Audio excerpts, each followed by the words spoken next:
सुप्रभात। मैं हूं जगेंद्र राणा।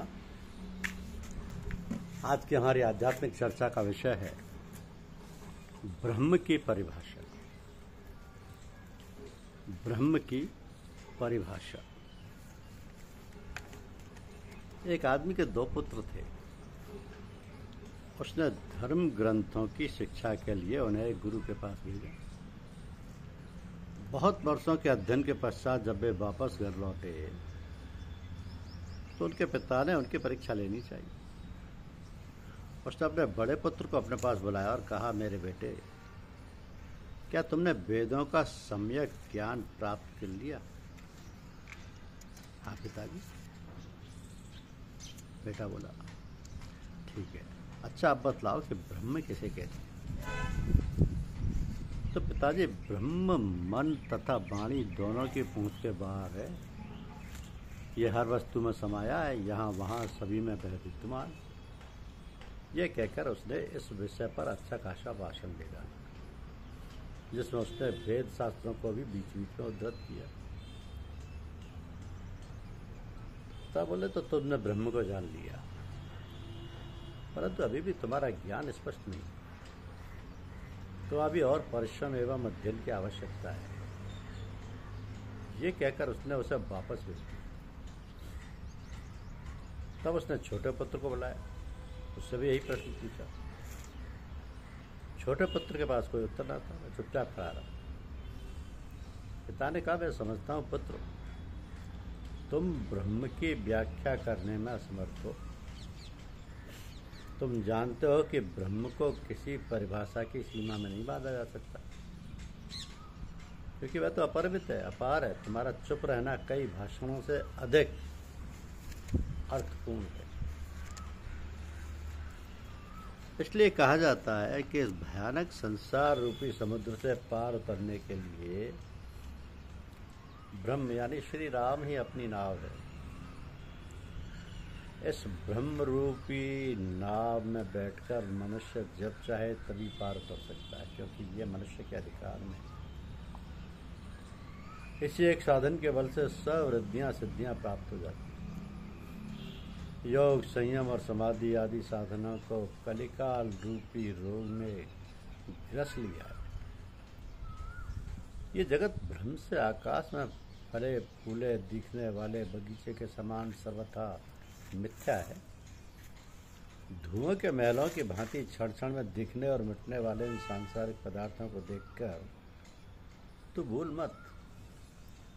जो राम नाम को छोड़कर दूसरे का भरोसा करता है वो इस मूर्ख के समान है, जो सामने परोसे हुए भोजन को छोड़कर एक एक कौर के लिए कुत्ते की तरह घर घर मांगता फिरता है। यदि कृपालु श्री राम जी की कृपा है तो बैरी उसका कुछ नहीं बिगाड़ सकता। प्रभु के भक्त का कोई बाल बाका भी नहीं कर सकता, चाहे कोई करोड़ों उपाय क्यों न करे। जो नीच संत की मौत विचारता है वो पामर स्वयं उसी मौत से मरता है। प्रहलाद की कथा प्रसिद्ध है, उसको सुनकर कौन ऐसा कहेगा जो भक्ति ना करेगा। श्री हरि ने गजराज का उद्धार किया, विभीषण को राज्य सिंहासन पर बैठाया, ध्रुव को अटल पद प्रदान किया। भक्त अम्बरीश की तो बात ही निराली है। महामुनि दुर्वासा ने जो उनको श्राप दिया था उसका परिणाम याद करके अब भी वो गिलानी से गले जाते हैं। तो जो दूसरों के लिए कुआं खोदेगा वो दुष्ट स्वयं उसी में गिरेगा। संतों के साथ बैर करने वाले को स्वप्न में भी सुख नहीं हो सकता। हे तुलसीदास, जिसको श्री रघुनाथ जी का बाहुबल सहायक है वो सदा निर्भय है। अरे मन, यदि तू मेरा कहा मानकर राम नाम रूपी धन कमाता तो श्री रघुनाथ जी के सम्मुख उनकी शरण में जाकर सुखी हो जाता और सर्वत्र तेरा आदर होता। लोक परलोक दोनों बन जाते। जो तुझे श्री राम जी अच्छे लगे होते तो तू भी सबको अच्छा लगता। यदि तू श्री राम नाम से प्रेम करता और उसी में अपनी लगन लगाता तो संसार और परलोक दोनों में ही सुखी होता। तू जो संतों की सेवा करता है एवं दूसरा का सुख सुन और समझकर दुखी होता तो तेरे हृदय रूपी तालाब में जो करोड़ों जन्मों का मैल जमा है वो नीचे बैठ जाता। तेरा अंतःकरण निर्मल हो जाता है। श्री राम का नाम ना लेने वालों के लिए संसार कुमार्ग गम्य है और अनंत है, किंतु उसी को तू बिना ही श्रम के पार कर जाता।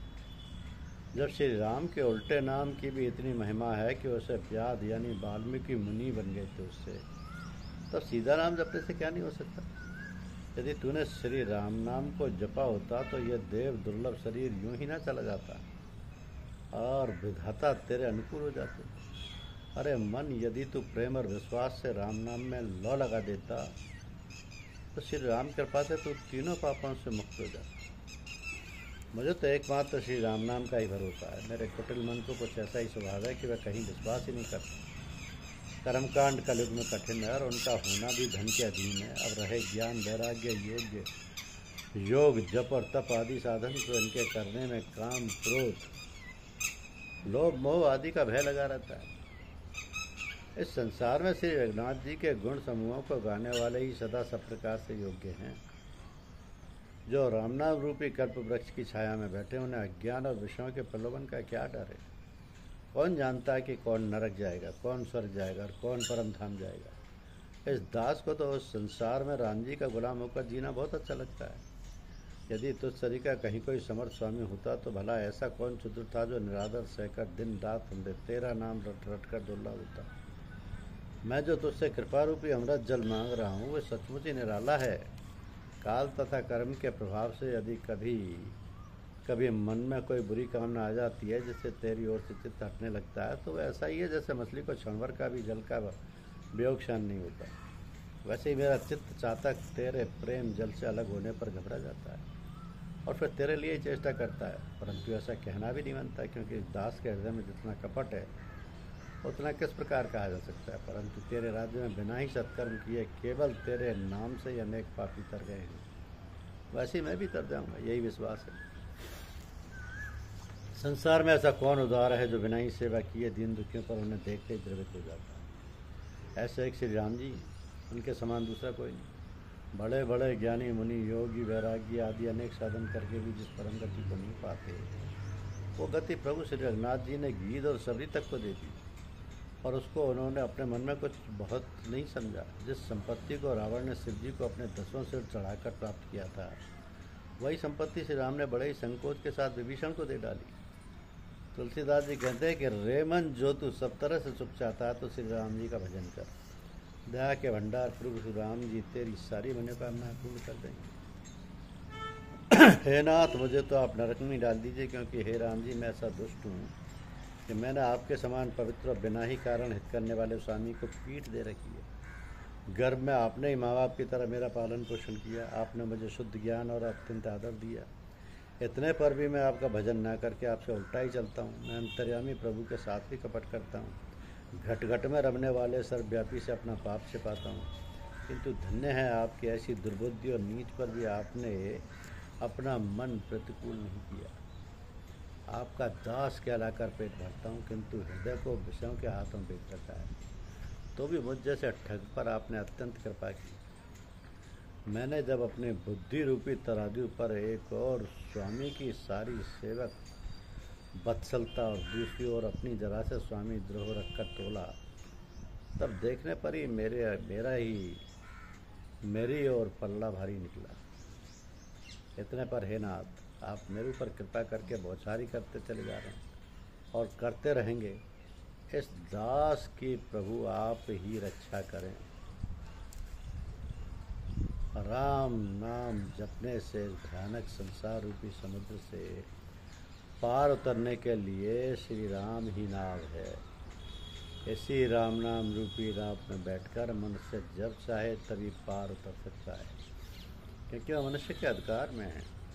इसी एक साधन के बल से सब रिद्धियाँ सिद्धियाँ प्राप्त हो जाती हैं। योग, संयम और समाधि आदि साधनों को काली काल रूपी रोग ने ग्रस लिया है। यह जगत भ्रम से आकाश में फले फूले दिखने वाले बगीचे के समान सर्वथा मिथ्या है।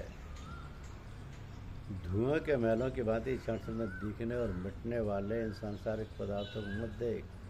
राम नाम को छोड़कर दूसरे का भरोसा मत करो। सब कुछ राम की कृपा से मिलता है। धन्यवाद।